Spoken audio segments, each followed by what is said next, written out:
આજરોજ ધોળકા નગરપાલિકા ખાતે Gujarat state fire prevention services દ્વારા mini fire tanker 2700 litre capacity સાથે અંદાજિત 92 લાખની કિંમત તેમજ રેસ્ક્યુ બોટ ફાઇબર અંદાજિત 15.30 લાખ તેમજ ladder, cutter, PPE kit, chainsaw, hammer, BAN અને હાયર પ્રોડક્શન સૂટ ધોળકા નગરપાલિકાને લોકાર્પણ કરી સુપ્રત કર્યા.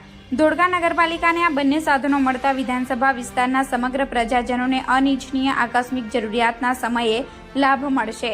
આ પ્રસંગે ધોળકાના ધારાસભ્ય કિરીટસિંહ ડાભી સાહેબ, ધોળકા નગરપાલિકા પ્રમુખ અશોકભાઈ મકવાણા, કારોબારી ચેરમેન કિંજલબેન જોશી, ધોળકા ભાજપ શહેર સંગઠનના પ્રમુખ રાજુભાઈ જોશી, મહામંત્રી યશવંતભાઈ મિસ્ત્રી તથા કિરણભાઈ પટેલ, JD પટેલ, કનુભાઈ પરમાર, ધોળકા શહેરના કાઉન્સિલરો તથા ફાયર વિભાગના કર્મચારીઓ અને આજુબાજુના ગામના આગેવાનો, ગ્રામજનો ઉપસ્થિત રહ્યા હતા.